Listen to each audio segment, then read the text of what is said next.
The exhaust fumes from the orbital freighter's cooling system burned Samuel Chevrolet's eyes as he wedged himself deeper into the maintenance shaft. 3 years working as a systems mechanic on the cargo station Captiva 7 had taught him that the worst jobs always came during the night shift when the senior mechanics were comfortably asleep in their quarters. Tonight was no exception. Samuel wiped the grease from his forehead with an already filthy sleeve, squinting at the diagnostic panel that stubbornly refused to cooperate. The freighter's captain, a gruff Terran woman named Captain Morrison, had demanded immediate repairs before her scheduled departure at 0600 hours. That left Samuel exactly 4 hours to figure out why the ship's atmospheric processors kept failing their safety checks. Just another glamorous night in paradise, he muttered to himself, adjusting his position to reach a particularly stubborn coupling. His toolkit clinked against the metal grating beneath him, the sound echoing through the confined space. The Captiva 7 station orbited at the edge of contested space, where the United Colonies' jurisdiction ended and the vast territories of the Nocturne Dominion began.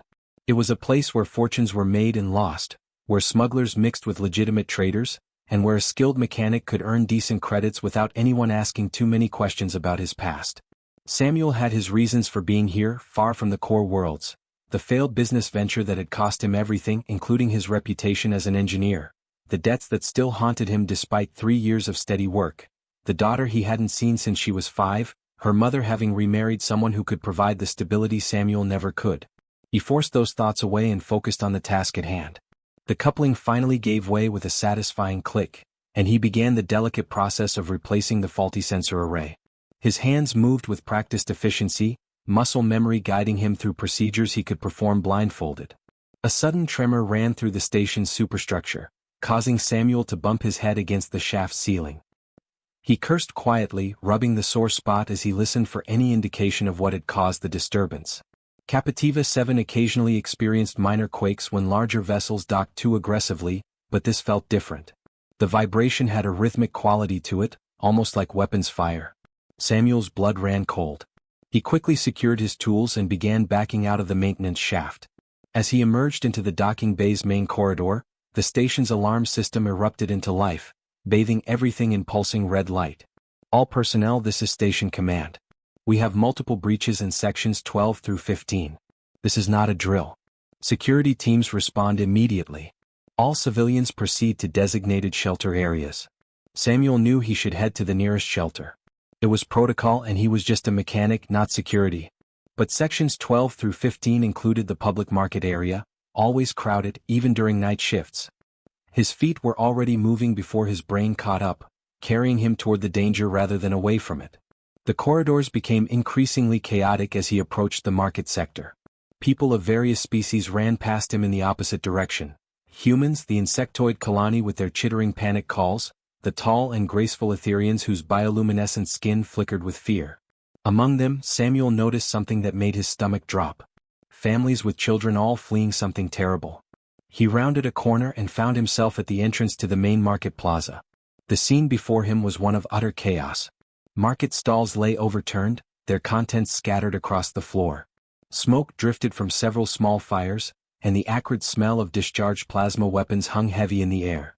At the center of the destruction stood a group of beings Samuel recognized with a mixture of awe and fear. Vanguarda warriors. But these weren't the noble Nocturne Coven he'd heard about, the ones who served the Dominion with honor. These were different. Their skin was pale and unnaturally taut, and their eyes burned with a malevolent crimson light. Rogue vampires, exiles and criminals who had been cast out from their own society. They moved through the market with predatory grace, their forms shifting like shadow as they searched among the wreckage. 7 of them, maybe 8, each carried plasma rifles modified with illegal overcharge capacitors. Weapons designed to cause maximum damage. Consequences be damned. Find her. One of them hissed, his voice carrying the distinctive ancient Coven accent. The little wretch couldn't have gotten far. Samuel pressed himself against the wall, trying to understand what was happening. Who were they looking for?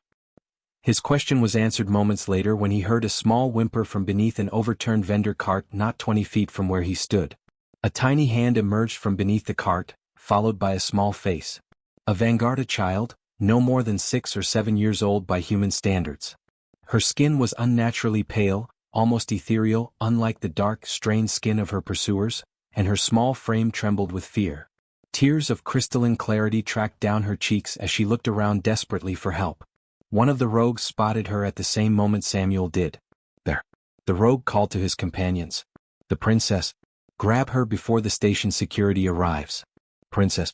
The word hit Samuel like a physical blow. This wasn't just any child. This was Nocturne royalty. And these rogues were attempting a kidnapping that could spark an interstellar war. The child tried to run, but her small legs were no match for her pursuers. The nearest rogue lunged forward, clawed hands reaching for her. The little girl screamed, a sound that pierced through the chaos, and went straight to something primal in Samuel's chest. He moved without thinking. 3 years of keeping his head down, of avoiding trouble, of being nobody special, all of it vanished in an instant. His work boots pounded against the metal floor as he sprinted across the plaza, arriving just as the rogue's claws were about to close around the child's arm. Samuel's shoulder connected with the rogue's midsection, sending them both tumbling across the floor. The Vanguarda warrior recovered quickly, far more quickly than Samuel, and backhanded him with enough force to send him sliding into a wall. Stars exploded across his vision, but he forced himself back to his feet. Human. The rogue spat, plasma rifle swinging toward him. This doesn't concern your kind. Walk away while you still can. Samuel glanced at the child, who had pressed herself against an intact market stall, too terrified to run. Her wide golden eyes met his, and in them he saw his own daughter's face from years ago, the last time he'd seen her, the day he'd had to say goodbye. Can't do that, Samuel said, surprised by how steady his voice sounded. He picked up a metal pole from the wreckage, part of a vendor's display stand, and held it like a club. You want the kid, you go through me? The rogue laughed, a sound like grinding stone. Brave and stupid, your species-defining characteristics. He raised his rifle. So be it. The first plasma blast caught Samuel in the shoulder, spinning him around. The pain was immediate and overwhelming, but adrenaline kept him upright. He staggered forward, placing himself between the child and her attackers. The second blast hit his thigh, dropping him to one knee. The third struck his ribs. Through the haze of pain, he heard the child crying, begging him to run. But Samuel had made his choice. If his life was going to mean something, if he could do one thing right after so many failures, it would be this. The rogues circled him now, all 7 converging on his position. Samuel forced himself back to his feet, using the metal pole to stay upright. Blood ran freely from his wounds, pooling beneath him. Persistent creature, another rogue observed. But pointless. Step aside, human. You've lost enough blood already. Not happening, Samuel gasped. Behind him, he felt small hands grip his leg. The child had moved to hide behind him, trusting the stranger to protect her. That trust gave him strength he didn't know he possessed. What happened next would be debated in security recordings for months afterward. The rogues opened fire simultaneously, plasma blasts converging on Samuel's position. He should have died instantly. Any reasonable person would have, but Samuel Chevrolet was past reason. He took the 4th blast in his chest, the 5th in his other shoulder, the 6th and 7th struck his abdomen. Each impact drove him back a step, but he didn't fall. He spread his arms wide, making himself as large a target as possible, ensuring not a single blast could reach the child behind him. The 8th blast buckled his knees. The 9th sent him stumbling. The 10th should have been fatal, burning through his work coveralls and into his chest. Still he stood. Impossible, one of the rogues breathed. The 11th blast finally dropped him to his hands and knees. But even then, Samuel managed to push the child further behind him, using his own body as a shield. The 12th blast struck him square in the back as he hunched over her, and finally, mercifully, darkness claimed him. But in those final moments before unconsciousness took him, Samuel heard something that might have been hope. The sudden, thunderous sounds of combat, but different from the rogues. These movements carried authority, supernatural speed, and fury. The Vanguarda guard had arrived. Samuel knew nothing of the battle that followed. He didn't see the 3 elite Nocturne warriors, all female, all bearing the intricate armor of the Royal Guard, descend upon the rogues with controlled fury. He didn't witness their leader, Commander Curelia, tear through the attackers with a combination of plasma fire and the traditional Coven Shadowblade combat her people were famous for. He didn't see her younger sister, Lieutenant Vixara, cradle the princess, while the 3rd warrior, Specialist Tindara, checked his failing vital signs and called for immediate medical transport. He knew nothing of the frantic journey to the Nocturne flagship the Sanguine, where their advanced medical technology was his only hope of survival. He didn't hear the Princess Saraphene Tal Nocturne, 3rd in line to the Nocturne throne, refused to leave his side during the entire journey, her small hands clutching one of his blood-stained fingers. What Samuel did experience were dreams. Strange, fragmented visions where he floated in a dark, restorative fluid while voices spoke in a language he didn't understand. He felt his body being rebuilt from the inside out, alien technology knitting tissue and bone back together with impossible precision. Sometimes he thought he heard a child's voice telling him ancient Vanguarda legends about palaces where shadows grew into life and the matriarch ruled the night. Other times he heard older voices, feminine and strong, discussing things like vitae vinculum and the ancient codes and unprecedented sacrifice. When consciousness finally returned, it came slowly, like surfacing from the depths of an ocean. The first thing Samuel noticed was the absence of pain. Given the damage he'd sustained, that seemed impossible. The second thing he noticed was the softness beneath him, not a hospital bed but something far more luxurious. The third was the faint light filtering through what appeared to be windows made of darkened crystal. He opened his eyes carefully, expecting the harsh glare of medical bay lighting. Instead, he found himself in what could only be described as a palace chamber. The architecture was unlike anything he'd ever seen. Organic, Gothic curves that seemed to have been grown rather than built. Walls that resembled polished black obsidian but were smooth to the touch, and that strange beautiful light that seemed to come from everywhere and nowhere at once, emphasizing perpetual twilight. The bed he lay on was massive, its frame crafted from what looked like dark wrought iron, interwoven with something that might have been silk, but felt somehow more alive. Above him, the ceiling curved in an elegant dome covered in softly glowing ancient nocturne sigils that shifted and changed as he watched. Samuel tried to sit up and was surprised to find he could, though his muscles protested the movement. As he did, he became aware that he wasn't alone. 3 figures stood near his bed and a fourth, much smaller, peeked out from behind an ornate curtain. The 3 adults were Vanguarda warriors, but unlike any he'd seen before.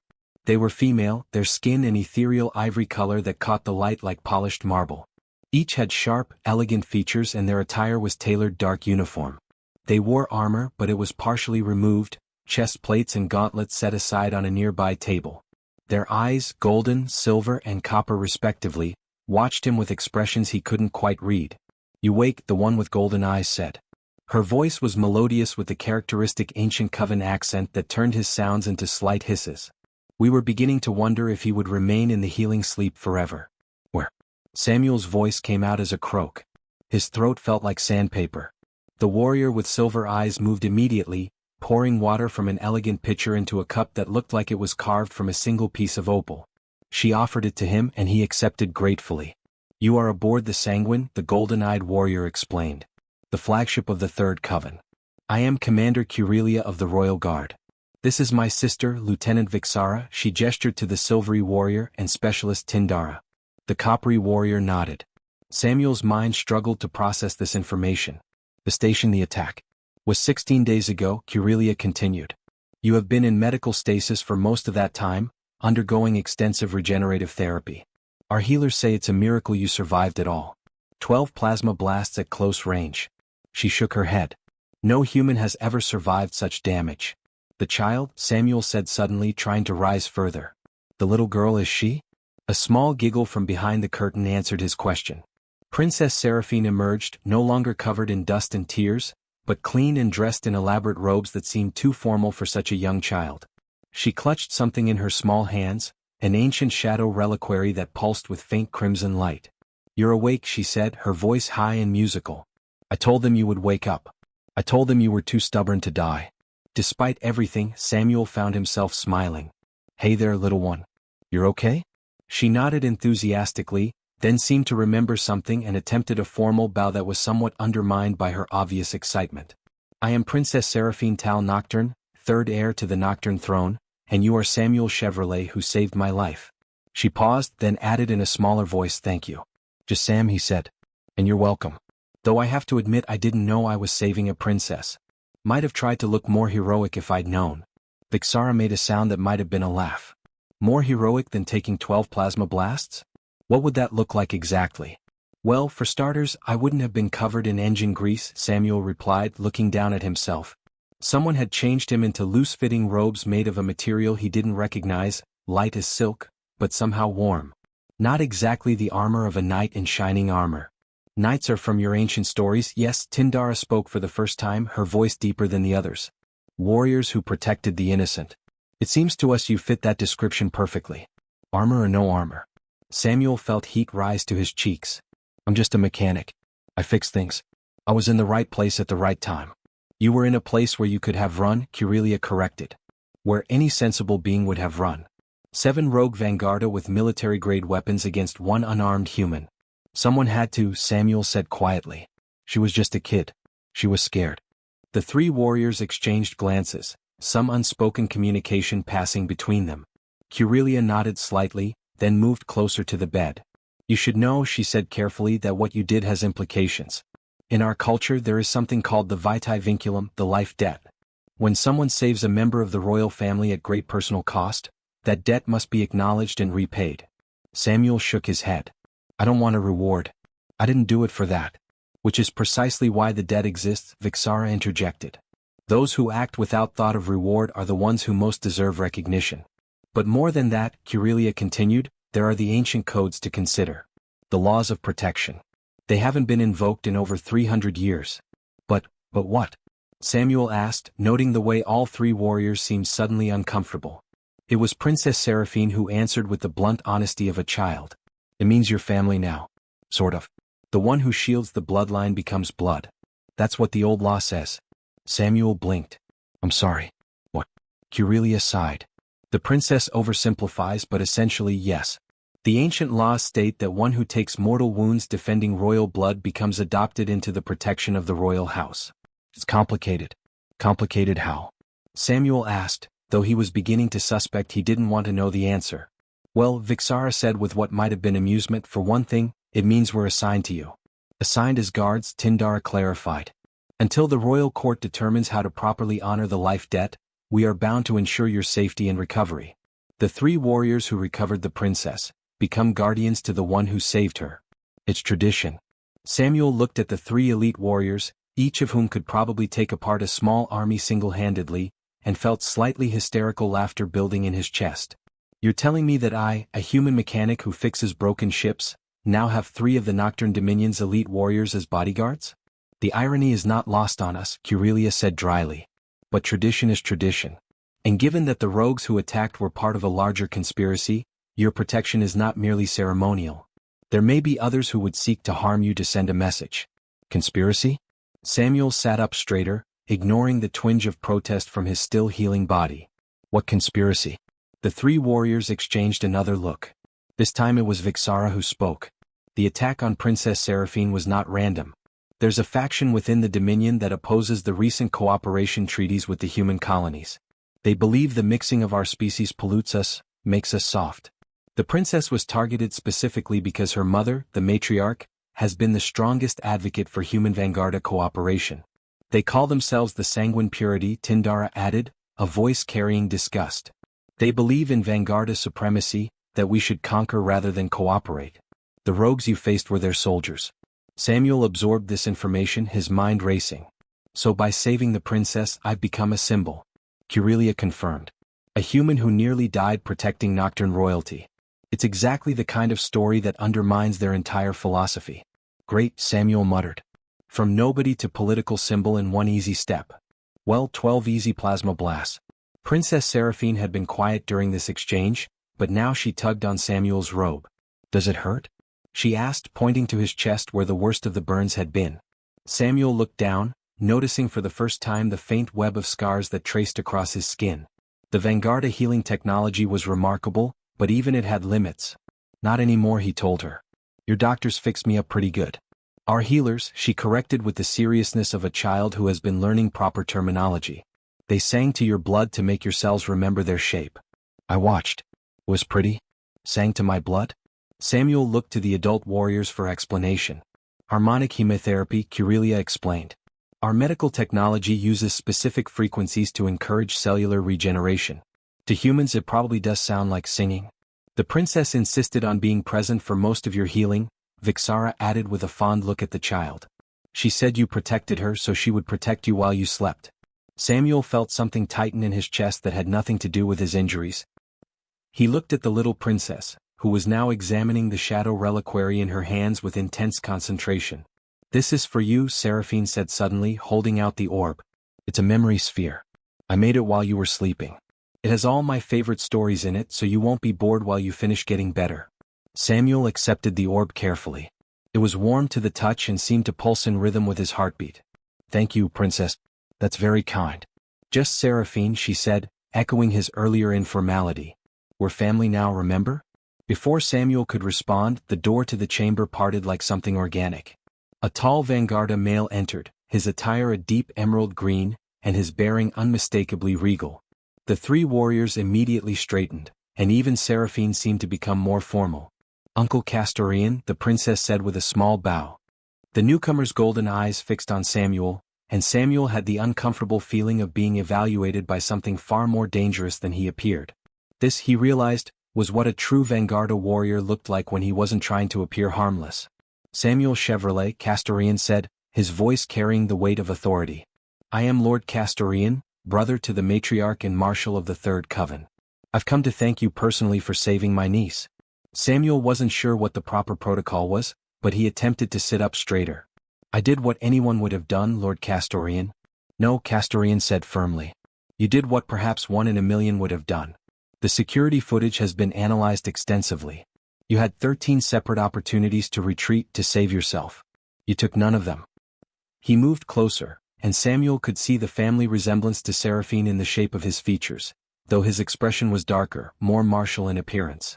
I've seen many warriors in my time, Castorian continued. I've led them into battle, watched them face death with courage, but what you displayed was something beyond training or duty. It was pure instinct to protect. That is rare. I have a daughter, Samuel found himself saying. Back on Earth. Haven't seen her in years, but when I saw the princess in danger, all I could think about was her. How I'd want someone to help if she was scared and alone. Castorian's expression softened slightly. A father's instinct. Yes, that I understand. He glanced at the three female warriors. I trust you've explained the situation to Mr. Chevrolet. We've covered the basics, my lord, Curelia replied. The life debt, the sanguine purity conspiracy, his new status but not the ceremony. That should wait until he's fully recovered, Castorian noted. He turned back to Samuel. In 3 days, when our healers clear you for movement, you'll be formally presented to the matriarch. She wishes to thank you personally, and there are honors to be bestowed. Honors? Samuel asked, feeling increasingly out of his depth. The Order of the Eternal Night, for one, Castorian said. The highest honor that can be given to a non-Vanguarda, and citizenship within the Dominion, should you choose to accept it, among other things. Other things, Castorian's mouth curved in what might have been a smile. Best discussed when you're stronger. For now, rest, recover, and know that you have the gratitude of the Nocturne throne. He turned to leave, then paused. Oh, and Mr. Chevrolet, your former employer at Capitiva 7 has been informed of your situation. Your position has been held for you, should you choose to return to it, though somehow, he glanced meaningfully at the three warriors and his niece, I doubt you'll be returning to fixing ships anytime soon. With that, he departed, leaving Samuel to process everything that had just happened. He looked at the three warriors, who seemed amused by his bewilderment, then at Princess Saraphene, who had climbed onto the bed and was sitting cross-legged beside him, the picture of innocence. So, Samuel said finally, what exactly have I gotten myself into? Curelia's laugh was rich and warm. More than you know, Samuel Chevrolet. More than you know. The matriarch is not what you might expect. She's curious about you, about humanity. Your actions have given her ammunition against those who oppose the alliance. No pressure then. None at all. Curelia agreed with what he was learning to recognize as her own dry sense of humor. The preparation for the ceremony turned out to be more involved than Samuel had anticipated. A Vanguarda tailor arrived, a thin, nervous one with ashen skin and distinct dark veins, who took measurements while muttering in his native language. The outfit that resulted was a compromise between human and nocturne styles. A long coat in midnight black with crimson threading that traced patterns reminiscent of ancient blood scripts, fitted pants, and boots that were surprisingly comfortable despite their alien design. You look almost respectable, Tindara observed when he tried it on. Almost? Samuel adjusted the coat, feeling uncomfortable in anything so formal. Well, you're still human, she said with what he was pretty sure was a smile. There's only so much we can do. The night before the ceremony, Samuel couldn't sleep. He stood at the window of his chamber looking out at the stars. The view was different from what he'd seen from Capitiva 7.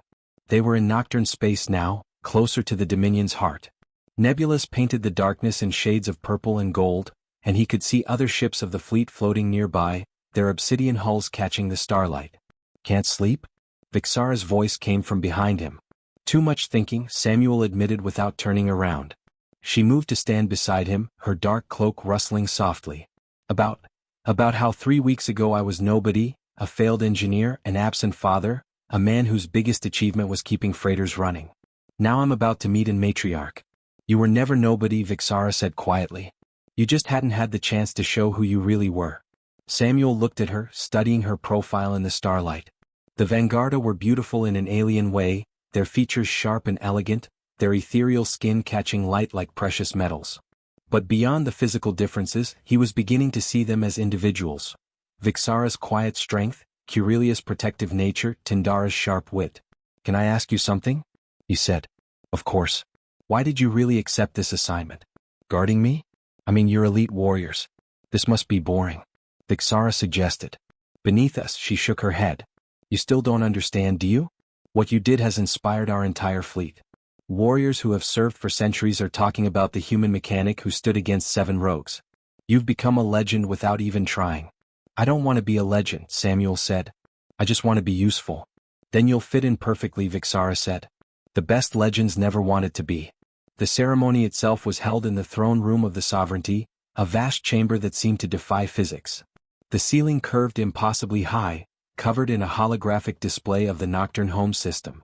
The floor was polished to a mirror sheen of obsidian reflecting the assembled crowd of military officers, nobles and dignitaries. Samuel entered flanked by his 3 guardians, all in their full ceremonial armor. The crowd parted before them, hundreds of Vanguarda eyes tracking their movement. He kept his eyes forward, focusing on the raised dais at the far end of the room. The matriarch sat upon a throne that seemed grown rather than built, its organic curves reminiscent of intertwined shadows. She was magnificent and terrible, her skin a deep, ethereal pale that shifted to shadow gray in the shadows, her golden eyes holding an intelligence that seemed to see through everything. Beside her stood Lord Castorian and several other figures Samuel assumed were important based on their elaborate dress. Princess Saraphene stood to the matriarch's left, looking tiny and formal in her ceremonial robes. When she saw Samuel, she started to wave, caught herself, and settled for a small smile. The walk to the throne seemed to take forever. When they finally reached the appropriate distance, Curelia, Vixara, and Tindara dropped to one knee in perfect unison. Samuel, who had been coached on this, managed a bow that was probably acceptable, if not elegant.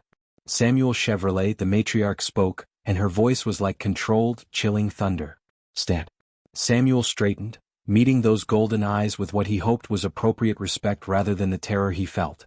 "You are the human who saved my granddaughter," the matriarch continued. "It wasn't a question. I was in a position to help, Your Majesty." "You were in a position to die," she corrected. "The difference between help and sacrifice is significant." She rose from her throne with fluid grace, descending the steps until she stood before him. This close, Samuel could see she was ancient, though her power was undiminished. Her pale skin bore the faint silver scars of countless ancient conflicts, and her eyes held the weight of centuries. "The footage has been reviewed," she said. "1 plasma blast. Any one of them should have been fatal. Yet you stood." She circled him slowly like a predator examining prey. "What?" Samuel considered lying, giving some noble answer about duty or honor. But something in those ancient eyes demanded truth. "Because she was scared," he said simply. "Because she was a child who needed help. Because I have a daughter, and I'd want someone to stand for her if she needed it." The matriarch stopped in front of him again. "A parent's love. Yes, that I understand." She turned to address the assembled crowd. "Let all witness Samuel Chevrolet, human of Earth, stood against 7 of our fallen kind to protect Princess Saraphene Tal Nocturne. He took 12 mortal wounds yet did not yield. By the ancient laws, he has proven himself worthy of the highest honors we can bestow." She returned to her throne and lifted something from beside it. A metal on a chain that seemed to be made of crystallized shadow ice shifting between crimson and silver and black. "Kneel," she commanded. Samuel dropped to one knee and she placed the chain around his neck. The metal was warm against his chest, pulsing with its own inner light. "Rise, Sir Samuel Chevrolet, Knight of the Order of the Eternal Night, Protector of the Blood, friend to the Nocturne throne." The throne room erupted in a sound that took Samuel a moment to recognize. Hundreds of Vanguarda giving a silent, unified salute, their dark cloaks spreading as they bowed. The sound was overwhelming, primal, and somehow deeply moving. When the noise died down, the matriarch continued. Furthermore, you are granted citizenship within the Nocturne Dominion with all the rights and responsibilities that entails. You are granted land on Nocturna, the Dark Citadel, should you choose to claim it, and you are granted one favor from the throne to be called upon at your discretion. Samuel's head spun. Land on the Vanguarda home world, a favor from the matriarch. This was beyond anything he could have imagined. I'm honored, Your Majesty. I don't know what to say. Say nothing, the matriarch advised.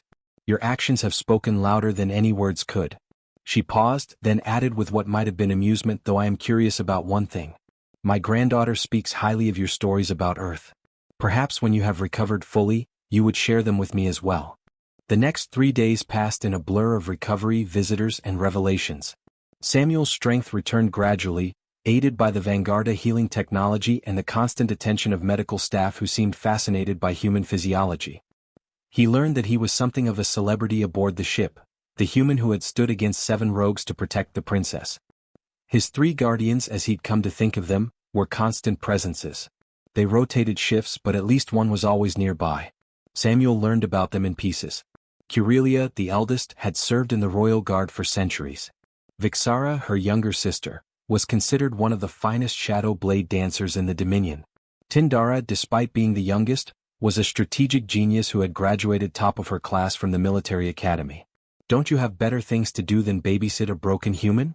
Samuel asked on the second day as Vixara helped him take his first unsteady steps around the chamber. Better things than protecting the savior of the imperial princess? Vixara replied with that dry humor he was beginning to recognize as characteristic of her. I can't think of any. Besides, you're interesting. Interesting how?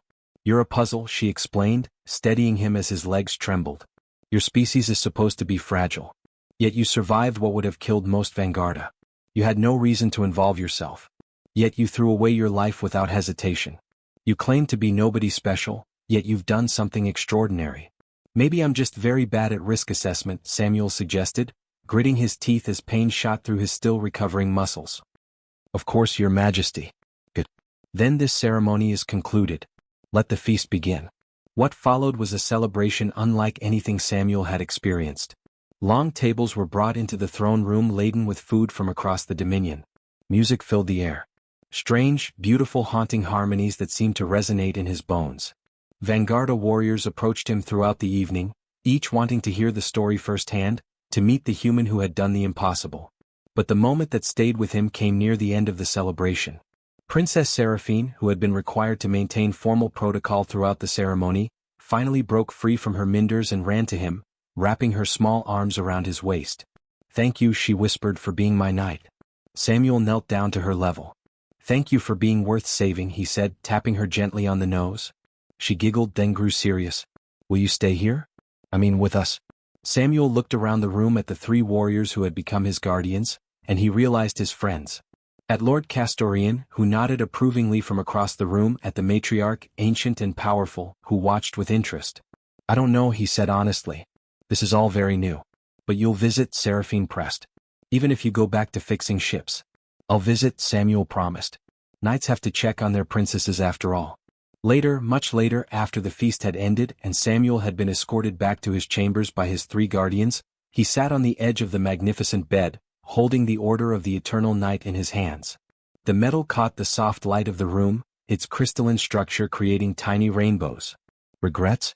Curelia asked. She had dismissed the others, claiming the right as senior guard to take the first watch. No, Samuel said, surprised to find it was true. Just processing. 3 weeks ago I was nobody special. Now I'm a knight of an alien empire. You were always special, Curelia said. It just took extraordinary circumstances to reveal it. Samuel looked at her. Do you really believe that? That people have hidden greatness just waiting for the right moment? I believe, Curelia said slowly, that every being has the capacity for extraordinary action. Most never face the moment that demands it. You did, and you didn't hesitate. I hesitated, Samuel admitted, for about half a second. Then I saw her face and... He shrugged. The choice made itself. The best choices usually do, Curelia agreed. A soft chime indicated someone at the door. Curelia moved to answer it, her hand automatically going to her weapon despite being aboard their own flagship. She relaxed when she saw who it was. Lieutenant Vixara and Specialist Tindara entered. But they weren't alone. With them was another Vanguarda. This one with ethereal skin of the deepest blue Samuel had yet seen. Almost black, but with an underlying shimmer like oil on water. This is Hyla Mistral, Vixara explained. She oversaw your recovery. She wanted to speak with you now that the formal ceremonies are complete. The healer approached, her movements graceful and deliberate. Her eyes were different from the other Vanguarda Samuel had met, violet instead of gold, silver, or copper. Mr. Chevrolet, she said, her voice carrying an odd chilling harmonic quality. I need to discuss something with you. Something about your survival. Samuel straightened. Is something wrong? Not wrong, Mistral said carefully, but unusual. Unprecedented, actually. When you were brought to us, you should have been beyond saving. The plasma damage alone should have been fatal. But there was something else. Your cells, they responded to our healing frequencies in ways human biology shouldn't allow. What are you saying? I'm saying, Mistral continued, that either you are the luckiest human alive, or there's something unique about your genetics, something that allowed you to survive what no one else could have. Samuel felt a chill run down his spine. I'm just a normal human. Perhaps, Mistral said, or perhaps what we consider normal is broader than we knew. With your permission, I'd like to study your case further. Not invasively, she added quickly. Just some additional scans, some blood work. It could help us better understand human Vanguarda biological compatibility for the medical exchange program, Samuel guessed. Among other things, Mistral agreed. Your survival has raised questions about the potential for deeper cooperation between our species. Questions that could shape the future of both our peoples. Samuel looked at his three guardians who were watching with interest. What do you think? I think, Curelia said slowly, that you've already changed history once by saving the princess. Perhaps you're meant to change it again. No pressure, Samuel muttered, earning a laugh from Vixara. I'll think about it, he told the healer. It's been a very long day. Mistral nodded. Of course. Rest now. We can speak more tomorrow. After she left, Samuel found himself alone with his three guardians once more. They had relaxed somewhat, Vixara and Tindara settling into chairs while Curelia remained standing by the window. So what happens now? Samuel asked. I mean, practically speaking. Am I expected to stay here? Go back to Capitiva 7. I have no idea how any of this works. That's largely up to you, Curelia said. The citizenship you've been granted gives you the right to go anywhere within the Dominion. The knighthood comes with certain ceremonial duties, but nothing that would prevent you from returning to your previous life if that's what you choose. Somehow, I don't think my previous life is possible anymore, Samuel said. Can't exactly go back to being an invisible mechanic after all this. Would you want to? Tindara asked. You have options now that you didn't before. What kind of options? The Imperial Engineering Corps would welcome you, Vixara suggested. Your mechanical skills combined with your new status could open doors. Or the Diplomatic Corps, Tindara added. You're living proof that humans and Vanguarda can work together. Or, Curelia said quietly, you could accept the matriarch's offer of land on Nocturne, build something new. Samuel laid back on the bed, staring at the ceiling with its shifting, glowing runes. 3 weeks ago, his biggest concern had been making enough credits to maybe one day afford a trip back to Earth to see his daughter. Now he was being offered land on the Vanguarda home world. Can I ask you all something? He said. Of course, the three replied almost in unison. What would you do in my position? The three warriors exchanged glances, conducting one of their silent conversations. Finally, Vixara spoke. I would take time to heal. Fully heal. Then I would explore these new opportunities. You've been given a second chance at life, Samuel. Don't waste it by trying to return to who you were before. Change is frightening, Tindara added. But you've already proven you can face fear. And Curelia said with a slight smile, you won't be facing it alone. Our assignment doesn't end just because the ceremony is over. How long does it last? Samuel asked.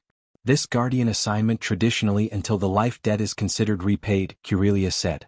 Which given that you nearly died saving the princess could be quite some time. So I'm stuck with you three. Afraid so, Vixara said with mock solemnity. Our apologies. Samuel found himself laughing. Really laughing for the first time since he'd woken up. I've had worse company. A comfortable silence fell over the room. Outside, the stars continued their eternal dance. And somewhere in the ship, Princess Saraphene was probably telling anyone who would listen about her human night. The future was uncertain, full of possibilities Samuel had never imagined. But for now, in this moment, surrounded by his unexpected guardians in a room that looked like something from a dream, Samuel Chevrolet allowed himself to believe that maybe, just maybe, taking 12 plasma blasts had been the best thing that ever happened to him. The weeks that followed the ceremony brought a new rhythm to Samuel's life. He remained aboard the Sovereignty as his body continued to heal and strengthen. The Vanguarda medical technology had saved his life, but recovery was still a process. Each day brought new challenges and revelations. His guardians had established a routine. Curelia handled what she called administrative duties, the surprising amount of correspondence that came with being a Knight of the Empire. Vixara oversaw his physical rehabilitation, pushing him through exercises that left him exhausted but progressively stronger. Tindara took charge of his education, teaching him about Nocturne culture, history, and the complex political landscape he'd inadvertently entered. The Sanguine Purity faction isn't going to simply disappear, Tindara explained during one of their sessions. Your survival and recognition have dealt them a significant blow, but they'll regroup. They always do. Cheerful thought, Samuel muttered, studying a holographic display of the Dominion's political structure. Reality often is, Tindara replied. But better to understand the threat than be surprised by it. Princess Saraphene had become a regular visitor, often arriving unannounced with her small entourage of guards. She would bring him things. Books about Nocturne history written for children that were actually quite helpful, samples of food from different parts of the Dominion, and once a small holographic projector that displayed Earth's solar system. So you don't get homesick, she explained. That's very thoughtful, Samuel said, watching the tiny Earth rotate slowly above his palm. Mother says I can visit Earth someday, Saraphene announced. When the alliance is stronger, will you show me around? I haven't been back in years myself, Samuel admitted. But sure, if I'm there when you visit. The princess studied him with those golden eyes that seemed far too perceptive for her age. You miss your daughter. It wasn't a question. Samuel nodded slowly. Every day. Why don't you call her? It's complicated. Saraphene tilted her head. Adults always say that when they mean it's painful. Out of the mouths of babes, Samuel thought. You're right. It is painful. She has a new family now, a stepfather who can give her things I never could. But he's not her real father, Saraphene pointed out with a child's directness. You are. Before Samuel could respond, the door chimed. Curelia answered it, admitting Lord Castorian. The Marshal of the Third Coven had taken a personal interest in Samuel's recovery, visiting several times to discuss everything from human military tactics to Earth cuisine. Mr. Chevrolet, Castorian greeted him. Princess, he added with a nod to his niece. Uncle, Saraphene replied formally, though she remained seated beside Samuel on the couch. I have news, Castorian said, his expression serious. Intelligence has intercepted communications suggesting the Sanguine Purity is planning something. We don't have details yet, but your name was mentioned several times. Samuel felt his guardians tense. Curelia's hand drifted to her weapon while Vixara moved closer to the window, scanning for threats that couldn't possibly reach them here in the heart of the fleet. They want revenge, Samuel guessed. More than that, Castorian said, they want to make an example. A human elevated to knighthood threatens everything they believe. They can't let it stand. So what do? We give you more protection, Castorian said. I'm assigning an additional squad. No, Samuel interrupted, surprising everyone including himself. I'm sorry, Lord Castorian, but no. I already have 3 of the Dominion's finest warriors following me around. Adding more guards just makes me look weak, like I'm afraid. You should be afraid, Castorian said. The Sanguine Purity doesn't make idle threats. I'm sure they don't, Samuel agreed. But hiding behind an army of guards isn't the answer. It just proves their point that humans are weak, that we need protection. What do you suggest? Curelia asked. Samuel thought for a moment. I continue as normal. Well, as normal as my new life gets. Show them that I'm not afraid. That I trust in the Dominion's protection without needing an entire battalion. That's either very brave or very foolish, Vixara observed. Probably both, Samuel admitted. But I've already taken 12 plasma blasts. My capacity for good decision-making might be permanently damaged. Castorian studied him for a long moment, then nodded slowly. Very well, but we increase security protocols. No unauthorized visitors, no unscheduled excursions. Agreed. After Castorian left, taking a reluctant Saraphene with him, she had lessons to attend, Samuel found himself alone with his guardians. The atmosphere had changed, tension crackling beneath the surface. That was foolish, Curelia said bluntly. The Sanguine Purity has resources, training. They're not rogues acting on impulse. Maybe, Samuel said. But I meant what I said. I can't live in fear. That's not the example I want to set. The example you want to set, Tindara asked. You're thinking beyond yourself. Samuel moved to the window looking out at the stars. That healer, Mistral, she said something about my survival potentially changing the relationship between our species. If that's true, if I'm somehow going to be part of that, then I need to be someone worth following, not a scared human hiding behind Vanguarda warriors, but someone who stands on his own. You already proved that in the marketplace, Vixara pointed out. Once, Samuel said in a moment of instinct. That's not enough. If I'm going to be this symbol everyone seems to think I am, I need to be more. And how do you propose to become more? Curelia asked. Samuel turned to face them. Train me. Train you to fight? To defend myself. I know I'll never be a match for a Vanguarda warrior, but I can be better than I am. The three warriors exchanged glances. It was Vixara who spoke first. The physical therapy is already pushing your body to its limits. Then we push further, Samuel said. Look, I'm not trying to be a hero. Heroes get people killed, but I refuse to be a victim either. Curelia was quiet for a long moment. Then nodded. Very well. We'll train you, but you follow our instruction exactly. No human bravado, no pushing beyond what we say is safe. Agreed. We start tomorrow, Vixara said with what Samuel was learning to recognize as anticipation. 0600. I hope you're prepared for pain. After 12 plasma blasts, everything else is just discomfort, Samuel replied. The training was worse than he'd anticipated. Vixara was a demanding instructor, pushing his body to limits he didn't know existed. The Vanguarda approach to combat was different from human martial arts. It accounted for supernatural speed, powerful strikes, and shadow manipulation that Samuel obviously lacked. But the principles of balance, momentum, and strategic thinking translated across species. You're thinking too much, Vixara said during their third session after Samuel had been knocked to the mat for the dozenth time. Combat is instinct. You showed that in the marketplace.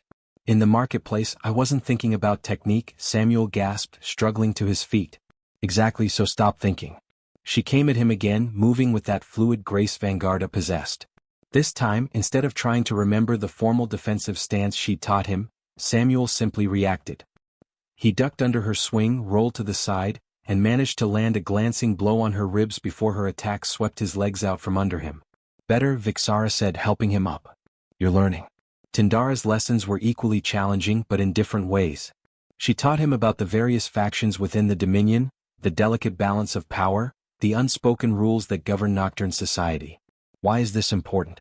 Samuel asked after a particularly dense lesson on genealogical connections between noble houses. Because knowledge is armor, Tindara replied. The sanguine purity will try to isolate you, to turn allies against you. Understanding the political landscape helps you see the attacks coming. Curelia's contribution was more subtle, but no less important. She taught him presence, how to stand, how to speak, how to project confidence, even when facing beings who could tear him apart with their bare claws. You're a knight of the Dominion now, she reminded him. You need to act like it. 2 weeks into his training, Samuel received an unexpected visitor. Hyla Mistral returned. But this time she wasn't alone. With her was an elderly Vanguarda, whose ethereal skin had faded to almost white with age. His eyes, however, were sharp and alert. This is Master Alzarian, Mistral introduced. He's our foremost expert on interspecies biology. The old Vanguarda studied Samuel with an intensity that was almost uncomfortable. So he said finally, his voice like grinding stone, you're the impossible human. Just lucky, I think, Samuel replied. Luck, Alzarian mused. Yes, humans often attribute to luck what they don't understand. He gestured to a chair. Sit. We need to discuss what Healer Mistral discovered. Samuel sat, his guardians positioning themselves around the room. He noticed they were more alert than usual, which made him nervous. Your survival, Alzarian began, defies conventional understanding. Plasma damage at the cellular level should have caused cascade failure. Your organs should have shut down one by one. Yet here you are. Vanguarda healing technology, Samuel started. Would have been useless on a corpse, Alzarian interrupted. Which is what you should have been. No, Mr. Chevrolet. Something else happened in that marketplace. Something we're only beginning to understand. Mistral activated a holographic display showing what Samuel assumed was medical data. Your cells show signs of adaptation during the healing process. They didn't just regenerate. They changed, became more resilient.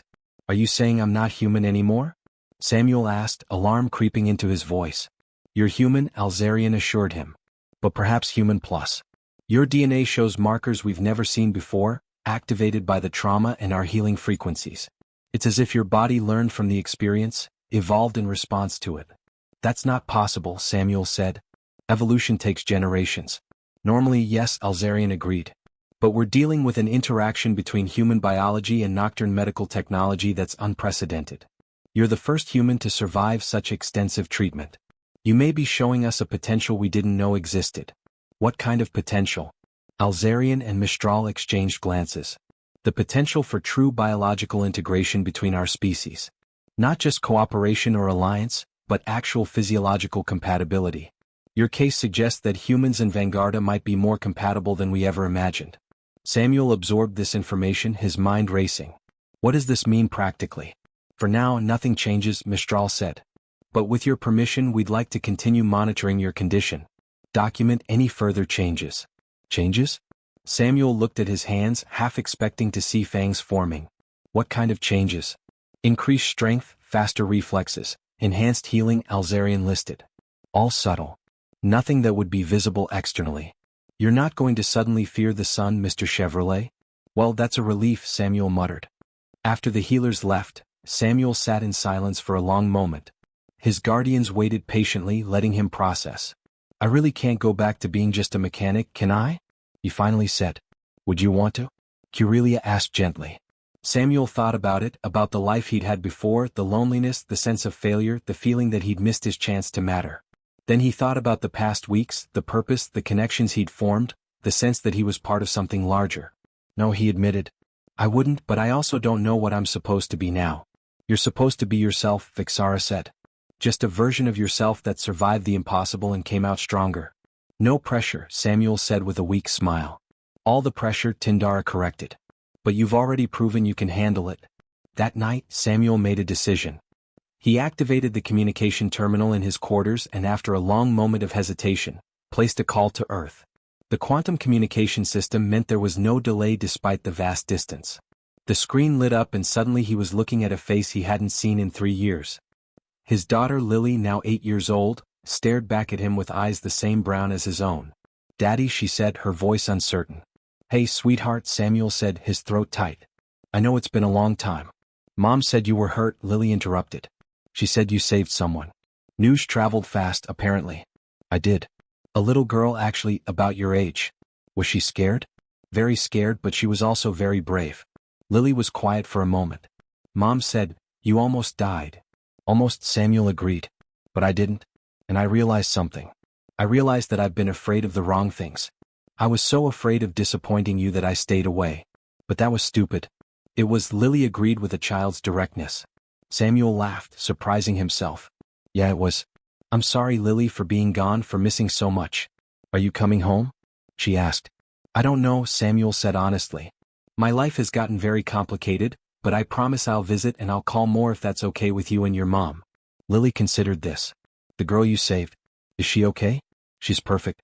Her name is Saraphene and she's actually a princess. Lily's eyes widened. A real princess. A real princess with pale skin and golden eyes and everything. That's so cool. Lily breathed. Do you think could I meet her someday? Samuel smiled. I think she'd love to meet you. She asks a lot of questions about Earth. Maybe you could answer some of them. They talked for another few minutes, catching up on 3 years of missed conversations. When they finally said goodbye with promises to talk again soon, Samuel felt something inside him heal in a way that had nothing to do with Nocturne medical technology. He found Curelia standing guard outside his quarters. Family is important, she said simply. It is, Samuel agreed. All kinds of family, she looked at him curiously. All kinds. Blood family, chosen family, Samuel said, thinking of his guardians, of Princess Saraphene, of the strange new life he'd built among the stars. Sometimes the family you find is just as important as the family you're born into. Curelia was quiet for a moment. You're adapting well to Nocturne philosophy. Maybe, Samuel said. Or maybe some truths are universal. The next morning brought news that changed everything. Samuel was in the middle of combat training with Vixara when Castorian arrived, his expression grim. We've intercepted Sanguine Purity communications, he announced without preamble. They're planning an attack on the medical exchange facility on Concord Station. They mean to destroy the symbol of human Vanguarda cooperation. When? Curelia asked. 3 days. During the dedication ceremony, there will be representatives from 12 species present, including several human and Vanguarda medical teams. We have to stop them, Samuel said. Castorian looked at him. We intend to, but there's a complication. The Sanguine Purity has demanded that you be present at the ceremony. If you're not there, they'll attack civilian targets across the system. They're using me as bait, Samuel realized. Yes. They want you there so they can kill you publicly, destroy the symbol you've become. Samuel's guardians immediately began discussing security measures, but Samuel held up a hand. I'll go. Absolutely not, Curelia said. It's clearly a trap. Of course it's a trap, Samuel agreed. But if I don't go, innocent people die. Besides, he added with a grim smile, they're not the only ones who can set traps. Castorian studied him. Oh, what do you have in mind? They expect me to come as a symbol, protected and precious, Samuel said. What if I come as something else? As what? Samuel thought about his training, about what Mistral and Alzarian had told him about his changed biology, about the Order of the Eternal Night hanging in his quarters, as proof that humans can stand with Vanguarda as equals, not as protected subjects. Give me a combat suit. Put me on the security team. Let them come for a symbol and find a warrior instead. You're not a warrior, Vixara pointed out. 3 weeks of training doesn't make you capable of facing Sanguine Purity operatives. No, Samuel agreed. But I don't have to face them alone, do I? That's the whole point of the alliance. We're stronger together. Castorian was quiet for a long moment, then smiled. A predatory expression that reminded Samuel that the Vanguarda were at their core apex predators. The Marshal said that might just work. The plan they developed over the next 2 days was equal parts brilliant and insane. Samuel would attend the ceremony, but not as an honored guest. He would be part of the joint security team, wearing modified combat armor that could accommodate his human physiology. His guardians would be positioned throughout the facility along with additional forces, both human and Vanguarda. The Sanguine Purity expects a massacre, Tindara explained during the final briefing. They plan to broadcast it across the Dominion, showing humans as weak and Vanguarda who ally with them as fools. Instead, Castorian continued, they'll find a united front, human and Vanguarda working in perfect coordination. And if it goes wrong? Samuel asked. Then we improvise, Curelia said. You've shown a talent for that. The night before the ceremony, Samuel couldn't sleep. He stood in his quarters looking at the Order of the Eternal Night. It seemed like a lifetime ago that he'd been a simple mechanic concerned with nothing more than fixing broken systems. A soft chime at his door interrupted his thoughts. Princess Saraphene entered, followed by a very uncomfortable-looking guard, who clearly hadn't been able to refuse the princess's demand to visit. You're going to fight tomorrow, Saraphene said. It wasn't a question. I'm going to try to prevent a fight, Samuel corrected. She moved to stand beside him, looking at the medal. You're scared. Terrified, Samuel admitted. But you're going anyway. Yes. That's what courage is, right? Being scared but doing it anyway. Samuel looked down at the young princess.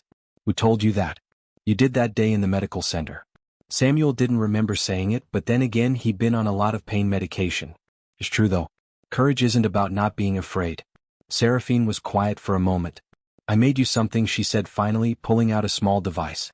It looked like a bracelet, but made of dark, cold wrought silver, the same material used in Vanguarda armor. What is it? A shadow weave fetish, guardian band. It's tradition. Warriors going into battle wear them for luck. She helped him put it on.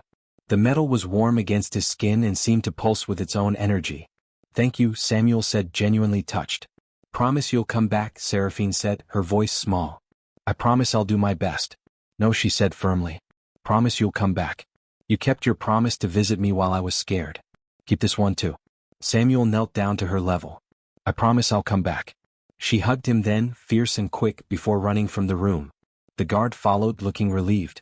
Samuel stood, the shadow weave fetish warm on his wrist, and made his preparations for what would either be his finest hour or his last stand. Concord Station was a marvel of cooperative engineering, human innovation combined with Vanguarda artistry.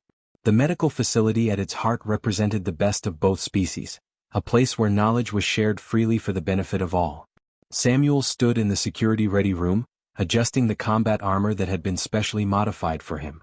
It was lighter than standard Vanguarda armor, but still offered substantial protection. More importantly, it made him look like just another member of the security team rather than the guest of honor. Remember, Curelia said, checking her own weapons. Your support, not front line. If combat breaks out, stay behind cover and don't try to be a hero. I know. Do you? Vixara asked. Because your history suggests otherwise. Before Samuel could reply, an alarm sounded. Not the general station alarm, but the specific tone that meant incoming ships had been detected. There early, Tindara observed, checking her tactical display. 3 ships running dark until now. Positions. Castorian's voice came over the comm teams to positions. Remember, we want them to commit before we spring the trap. Samuel followed his guardians to their assigned position, an overlooking balcony that provided good sight lines to the main ceremony hall. Below, dignitaries from multiple species were gathering, unaware that they were both bait and audience for what was about to unfold. The attack began not with explosions or plasma fire, but with subtlety. The lights flickered just for a moment.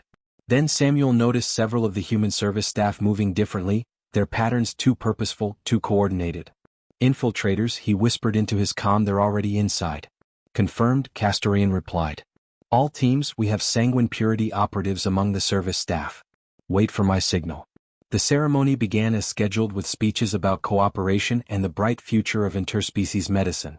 Samuel watched the infiltrators slowly position themselves, surrounding the podium where the human and Vanguarda medical directors stood together. Then he saw something that made his blood run cold. Among the legitimate guests was a face he recognized from the security briefings. Scorus, one of the sanguine purity's most ruthless commanders. The Vanguarda moved with casual confidence, clearly believing his presence was undetected. Scorus is here, Samuel reported.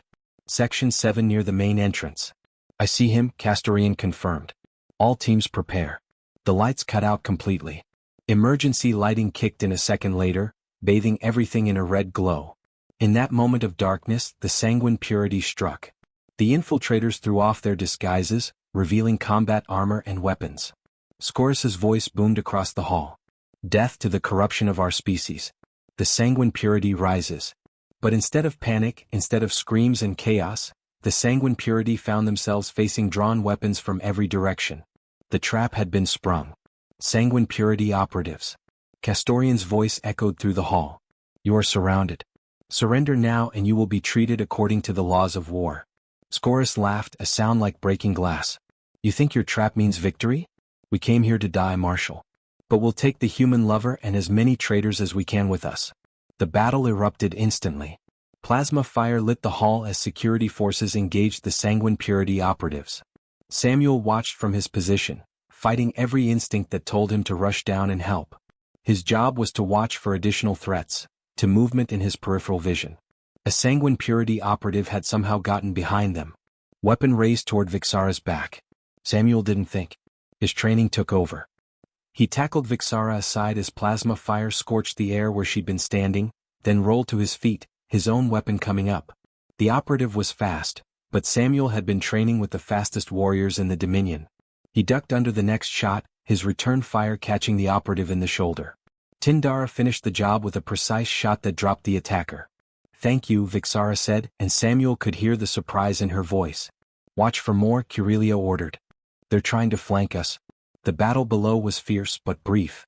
The sanguine purity had expected to face minimal security and panicked civilians. Instead, they found themselves outnumbered 3-1 by trained forces. Within minutes it was over. Most of the sanguine purity operatives were down, the few survivors surrendering. But Scorus wasn't finished. The commander had been wounded but not killed. And as security forces approached to apprehend him, he pulled something from his armor, a device that pulsed with ominous red light. Vitae pulse detonator. Someone yelled. Everyone out. But there wasn't time. The device was armed and Scorus's claw was on the trigger. If it detonated, everyone in the hall would die. Samuel moved before his brain could tell him it was suicide. He vaulted over the balcony railing, dropping 15 feet to the main floor. His armor absorbed most of the impact but pain shot through his legs. He ignored it, rolling forward and coming up running. The human comes to die again. Scorus snarled, raising the detonator high. Good. Your death will still serve. Samuel didn't let him finish. He had learned from the best warriors in the Dominion. But in that moment he didn't use any of their techniques. Instead, he remembered something from his childhood, from before his life had gone off track. His father had been a boxer, had taught Samuel a few things. His fist connected with Scorus's jaw with every bit of strength his enhanced biology could muster. The Vanguarda's head snapped back, his grip on the detonator loosening. Samuel grabbed for it and for a moment they struggled, each trying to control the device. Then 3 plasma shots struck Scorus simultaneously. Curelia, Vixara, and Tindara had followed Samuel down and weren't taking chances. The Sanguine Purity commander fell, and Samuel found himself holding the detonator. Very carefully he set it down and backed away. A bomb disposal expert quickly moved in to disarm it. The hall was silent for a moment, then erupted in sound. Not screams of terror but roars of approval. Human and Vanguarda security forces cheered together, their voices joining in celebration of victory. Samuel stood in the center of it all, his legs shaking from the drop and the adrenaline crash. His 3 guardians surrounded him immediately. That was incredibly stupid, Curelia said. Ridiculously reckless, Vixara added. Absolutely insane, Tindara concluded. But effective, Samuel pointed out, managing a weak smile. Lord Castorian approached, his expression unreadable. Mr. Chevrolet, he said formally, then his face broke into a predatory grin. Well done. The aftermath of the failed attack was swift and decisive. The Sanguine Purity faction, already weakened by internal divisions, collapsed entirely when footage of the battle was broadcast across the Dominion. The image of human and Vanguarda security forces fighting side by side, of Samuel Chevrolet once again putting himself in harm's way to protect others, became the defining moment of the alliance. 3 days later, Samuel stood once again before the matriarch, but this time the ceremony was being broadcast to both the Nocturne Dominion and the human colonies. Samuel Chevrolet, the matriarch said, her voice carrying across stars. You have proven that courage knows no species. You have shown that humans and Vanguarda can stand as equals, can fight as allies, can trust each other with their lives. She gestured, and an aide brought forward a second medal. This one seeming to be made of crystallized shadow ice/dark moonstone. I bestow upon you the Star of Unity, created this day to recognize those who embody the spirit of our alliance. Wear it with pride. As she placed the medal around his neck, the matriarch leaned in close and whispered, You have given me what I needed most. Proof that this alliance can work. Thank you. Later, at the celebration that followed, Samuel found himself standing with his guardians on a balcony overlooking the festivities. Princess Saraphene had claimed his arm and refused to let go, chattering happily about everything and nothing. So Vixara said, What now? You've saved a princess, survived impossible odds, stopped a terrorist attack, and become the symbol of interspecies cooperation. What's next? Samuel thought about it. I think he said slowly. I'd like to go back to fixing things. Fixing things? Curelia asked. But different. There's talk of a new program, Joint Human Vanguarda Engineering Projects, ships that combine our technologies, stations where our species can work side by side. He looked at his guardians. I'd like to be part of that. Building bridges literally and figuratively. That sounds very mundane after all this, Tindara observed. Maybe, Samuel agreed. But mundane work done well can change the universe. And besides, he added with a grin, with you 3 following me around, I doubt my life will ever be truly mundane again. About that, Curelia said, the life debt has been officially declared fulfilled. Our assignment is complete. Samuel felt an unexpected pang of loss. Oh, so you'll be returning to your regular duties. The 3 warriors exchanged glances. Well, Vixara said we could accept the new positions we've been offered. New positions as permanent liaison to the Human Vanguarda Engineering Program, Tindara explained, specifically as your security detail and advisors. You'd want that? Samuel asked, surprised. Following an engineer around? We'd be following a friend around, Curelia corrected. One who has a talent for finding trouble. Or trouble finding him, Vixara added. Someone needs to keep you from jumping off any more balconies, Tindara concluded. Samuel felt warmth spread through his chest that had nothing to do with the medals he wore. I like that, he said. I like that very much. Princess Saraphene tugged on his arm. Does this mean you're staying? Really? Staying? Samuel looked down at the young princess who had changed his life. Then at his guardians who had become so much more. Then out at the stars that held infinite possibilities. Yes, he said, I'm staying.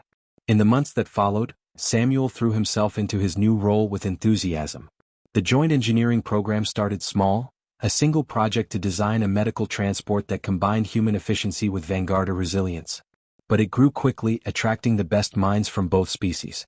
Samuel's unique position, a human who understood Nocturne culture, who had literally bled for the Alliance, made him an ideal mediator when conflicts arose. And conflicts did arise. Different approaches to problem solving, different priorities, different ways of seeing the universe. But gradually, something beautiful emerged. Ships that could dance through space with Vanguarda grace while maintaining human practical reliability. Stations that felt like home to both species. Technologies that neither could have developed alone. His guardians remained constant presences. Curelia handled security for the program, ensuring that sanguine purity sympathizers couldn't sabotage their work. Vixara led the physical training program for human engineers who would be working in high-gravity/shadow environments. Tindara became the program's strategic advisor, helping navigate the complex politics that surrounded any joint venture. And through it all, Samuel maintained his connections. He called Lily weekly, sharing stories of his adventures among the stars. She had started learning about engineering, inspired by her father's work.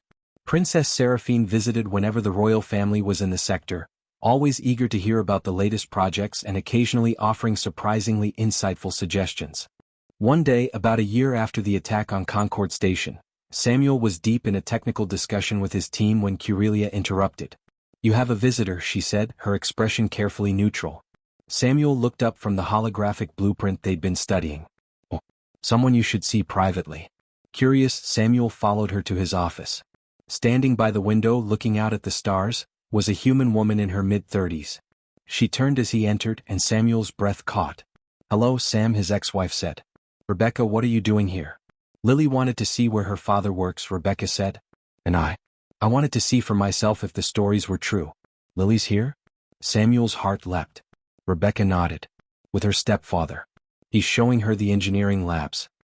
"He's good with her, Sam, but she needed to see you to understand why you're out here." They stood in awkward silence for a moment before Rebecca spoke again. "You've changed." 12 plasma blasts will do that," Samuel said, trying for humor. "No, it's more than that. You found your purpose. The thing you were always looking for." Samuel thought about it. "I suppose I did." "I'm glad," Rebecca said, and she seemed to mean it. "Lily needs a father she can be proud of. And she is, proud. She tells everyone her daddy protects princesses and builds spaceships." "Slight exaggeration," Samuel said, but he was smiling. "Is it?" Rebecca looked around his office, taking in the medals displayed on the wall, the holographic photos of him with various dignitaries, the shadow blade Princess Saraphene had gifted him on the anniversary of their first meeting. "Seems pretty accurate to me." A knock at the door interrupted them. Lily burst in, her face bright with excitement. "Daddy. Dr. Vixara showed me how to use a plasma cutter, and there's a real Vanguarda princess here who wants to meet me." Samuel caught his daughter as she launched herself at him, holding her tight. "Hey there, sweetheart. I've missed you." "I missed you too," Lily said, then pulled back to look at him seriously. "But I understand now why you had to be here. You're doing important things." "Not as important as you," Samuel said. "Important in a different way," Lily corrected with the wisdom of a child. "You're making the universe better." "That's pretty cool." As Samuel held his daughter, with his ex-wife smiling softly nearby, and his guardians undoubtedly standing watch outside, he thought about the strange journey that had brought him here, from a failed engineer and absent father to a symbol of unity between species. All because one day in a marketplace far from home, he had chosen to stand between a child and danger. The attack that had nearly killed him had given him a new life. The scars that marked his body were proof that sometimes the greatest transformations came from the greatest trials. And as Princess Saraphene appeared in the doorway, golden eyes bright with curiosity about the human child who looked so much like her savior, Samuel realized that some connections transcended species, transcended distance, transcended even death itself. He had taken 12 plasma blasts for a Vanguarda child. He had woken to find elite warriors at his bed. But more than that, he had found family in the most unexpected places, purpose in the most unlikely role, and a future brighter than anything he could have imagined. The mechanic from Capativa 7 was gone. In his place stood Samuel Chevrolet, knight, engineer, bridge between worlds, and living proof that sometimes the most ordinary people could do the most extraordinary things. All it took was the courage to stand when everyone else would run, to protect when it would be easier to hide, and to believe that one person in the right moment could make all the difference in the universe. As he introduced his daughter to the Vanguarda princess, watching two children from different worlds laugh together over shared stories, Samuel touched the shadow weave fetish on his wrist and smiled. He had kept his promise. He had come back and he was exactly where he belonged.